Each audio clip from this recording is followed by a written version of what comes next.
Today I'm going to be reviewing James Patterson's The Summer House.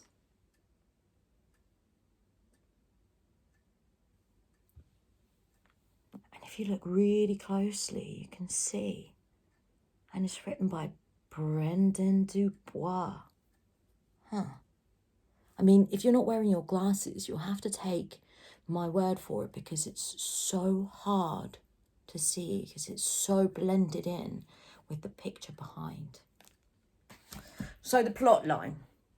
There's a mass murder that happens at a summer house, and 4 army rangers get accused for it. So they decide to bring in 4 army investigators to look into it.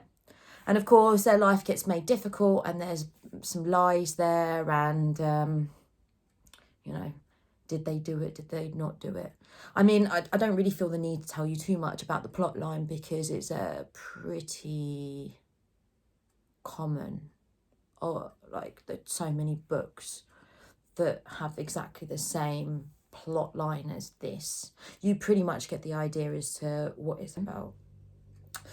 It is a thriller, but that doesn't really say anything else about it, to be honest. That's all it is. There's no interweaving storylines, there's no complicated plots, and it's just so predictable. It really, really made me cringe. It's so cliche. I could have been reading something else, or I could have been, I don't know, studying to apply to be the next president or something. I don't know, but I could be doing anything that's more useful, like stroking a dog, than reading this book. And I thought that I would look into James Patterson after I read this book, because one thing I found really weird is the fact that, you know, this chap's name is written so small and so hidden. And then you open the book and, praise for James Patterson. And then you look at the back and, all about James Patterson. And then near the end, it says, acknowledgement. Co-author Brendan Dubois would like to thank... Well, why isn't James Patterson wanting to thank them? And then, as well, somewhere in this book, it also... Oh, here we are. About the authors. Look at all of this here. That's all James Patterson. And this tiny, tiny bit here is Brendan Dubois.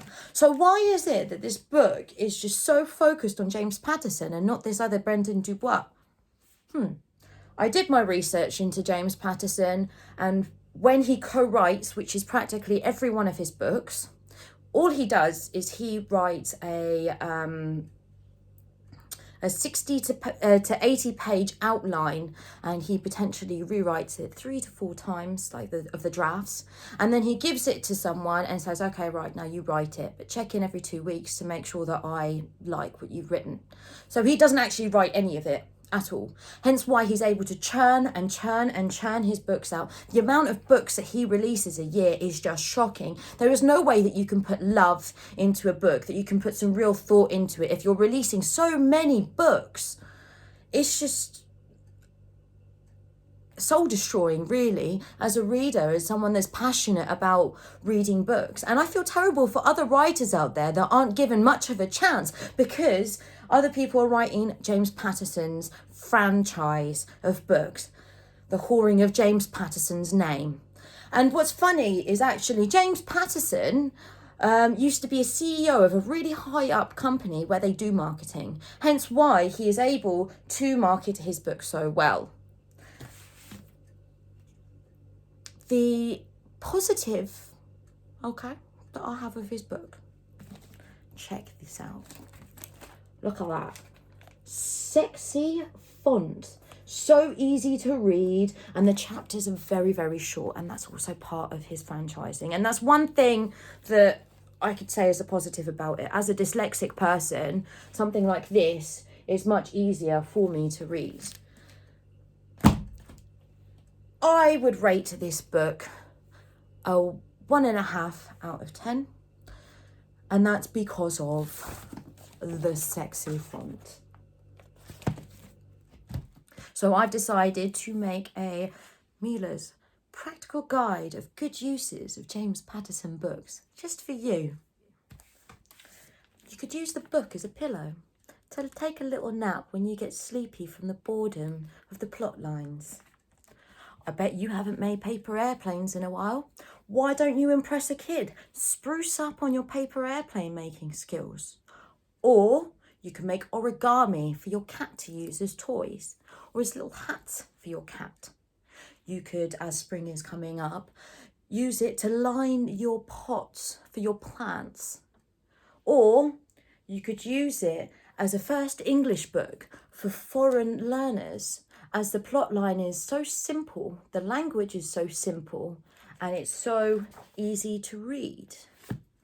Or better still, you could use it to stuff into your wellies if you're not going to use them for a while, to stop all the bugs and spiders getting in there and making webs.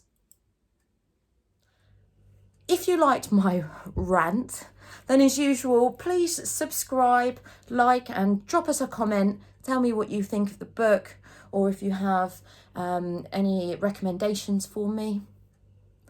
Thanks for watching, and hopefully you'll see me again soon.